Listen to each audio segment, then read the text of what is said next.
came upon his twin brother's body so unexpectedly proved to be too much for his fragile heart to handle. And all because he went to the morgue, a place he didn't belong. Did the fates conspire to bring a curious boy and the body of his identical twin together at the same time? Or are we conspiring to mislead you? Next, a radio talk show host encounters a mysterious caller on Beyond Belief, Fact or Fiction. This is Jonathan Frakes, and you're the next caller. If it's true that the pen is mightier than the sword, what then do we say about the microphone? Talk show radio hosts use this instrument to reach millions with thoughts and opinions designed to provoke, amuse, influence, and shock, all in the name of what they call good radio.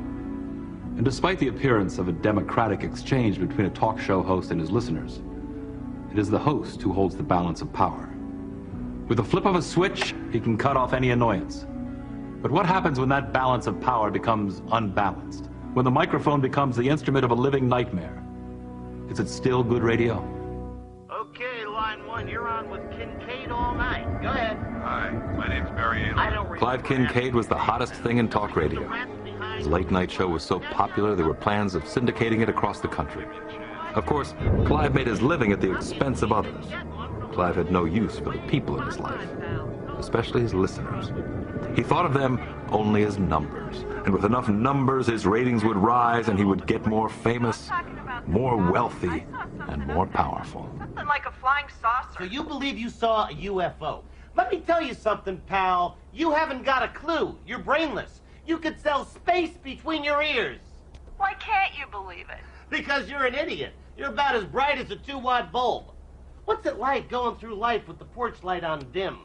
All I'm saying, I was sitting in my backyard. Wave and all of a bye-bye, sudden it's pal. like- Next caller, you're on Kincaid all night. What do you want? Is this Clive Kincaid? No, it's Ricky Ricardo. Whatever drugs you're on, why don't you up the dosage? I just want to make sure I'm talking to Clive Kincaid.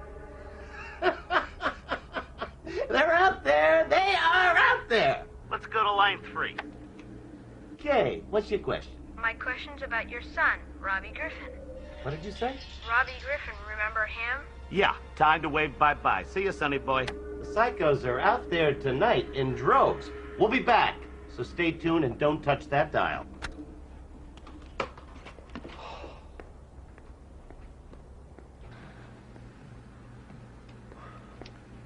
Clive, we got a slight technical problem. What are you talking about? We can't hear the caller. It sounds like you're talking to yourself. Well, I can. And I don't want you to put those wackos through to me anymore. Conscience is not the voice of God. It is the gift of God. Cheap cookies, they're all the same.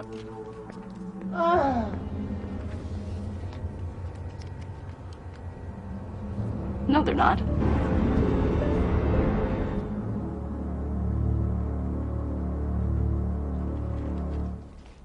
This is Clive Kincaid, and you're listening to Kincaid All Night. It's me again. Hey, only one call per wacko per night. Wave bye-bye, pal. Hey, is anybody listening? What's going on here? Do I get any help at all? Can't hear anything. Come on. Next caller, Kincaid All Night. What do you want? You never answer my question. Do you remember Robbie Griffin? Yes, I remember Robbie Griffin. But if you think you're going to take some name from the past and screw with me, you've got another thing coming. Wave bye-bye. Kincaid All Night, talk to me. Try all you want, but you can't get rid of me. Why didn't What are you you ever doing call now? or visit? I don't get this. I can't hear anybody going but on? Kincaid. Something is seriously wrong here. Okay, let's deal with this, all right? Why not? I've always been honest with my audience, so I'll be honest with you. Listen, I was passing through Fort Wayne, Indiana, and I met someone. We had a one-night stand, all right? She calls me a few months later, and she tells me she's gonna have the baby. So you never called or visited your own son? No, I went to see him once. I was going through Fort Wayne again, so I looked him up. I found him. I drove over to where he lived, and there he was, tossing a tennis ball up against the wall. He looked just like me. I wanted to get out and meet him. But I lost my nerve. You left out a part. I had a baseball glove. Who is this? It's me, Dad. It's Robbie. Robbie is dead. He died last summer! This is freaky, man. Who the hell is Robbie? I don't know, but we gotta get him out of there.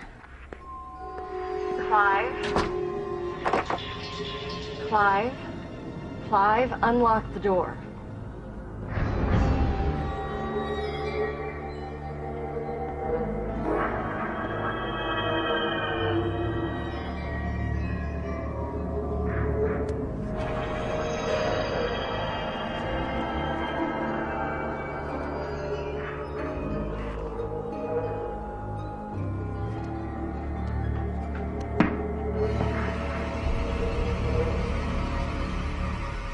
What's he looking at?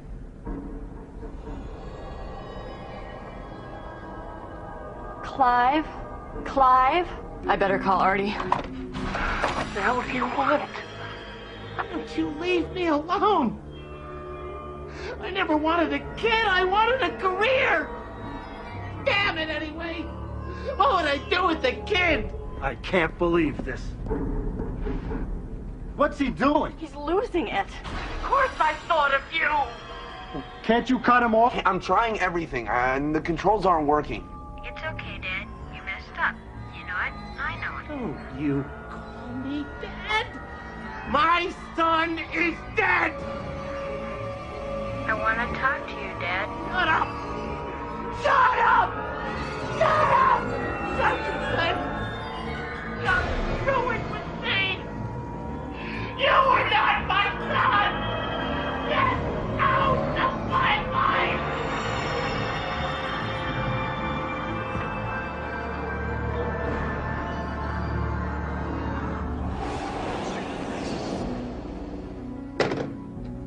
Who was the voice on the phone? Was it really the spirit of the dead son that Kincaid had abandoned years before? Something unusual was going on, because at exactly 10:25, lightning knocked out the utility lines outside the studio. Phone company records show that no calls at all were made from that point on. Yet that was the exact moment that the mysterious calls from Robbie Griffin started to come in. By the way, that was the last time that Kincaid ever appeared on the radio. A curious twist, because his show that night achieved its highest ratings of all time. Is this story of a radio talk show host haunted by his past based upon fact? It's your call. Coming up, we'll find out which of our stories tonight were fact and which were fiction when Beyond Belief returns. Now let's find out which of our stories tonight have been inspired by actual events and which ones are totally false. Our story of the pilot whose plane took off by itself and then crashed to the ground, ultimately saving his life. Was that a work of fiction?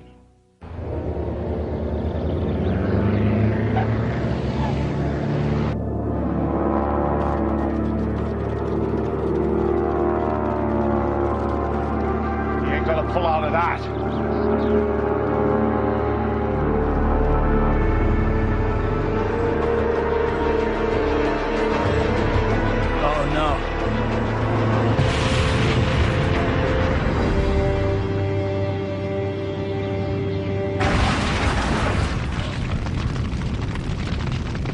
Was this story inspired by an actual event? Yes. A similar event did take place.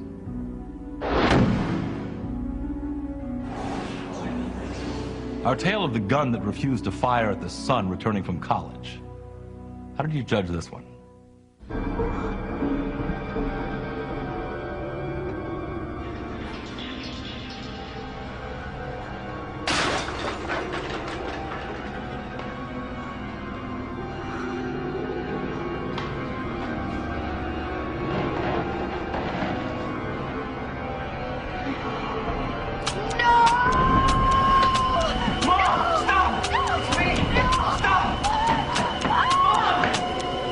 This story of a gun that wouldn't fire at innocent people was actually based on an incident similar to this one.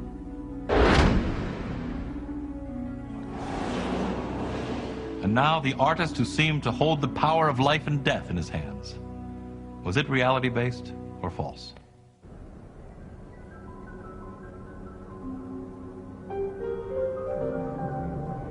I would like you to paint my portrait. No, I'm sorry. This is a private studio. Look, I don't have a lot of money. I can't afford to pay you much, but I really need you to paint my portrait. It's not about money. I'm just very selective about who I paint. Mrs. Watterson said you would help me.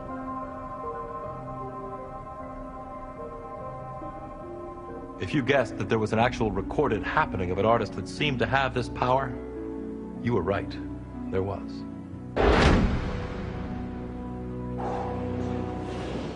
And what about the tale of the boys who lifted the hospital pass and used it to explore the morgue? True or false? Hello. Relax.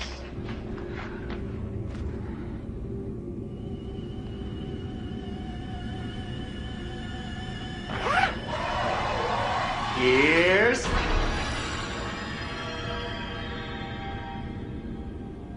Eddie, it's you.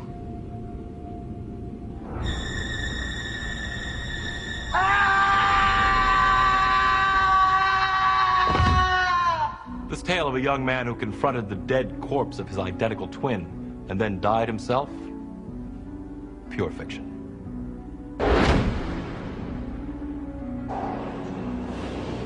What did you make of the radio talk show host who was haunted by a phone call from his dead son?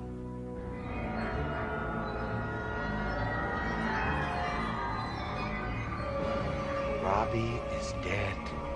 He died last summer! This is freaky, man. Who the hell is Robbie? I don't know, but we gotta get him out of there.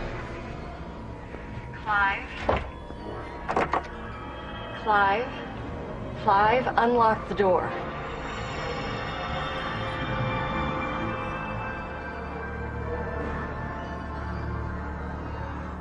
Was there an actual story that we based this otherworldly confrontation on? Not this time. It never happened.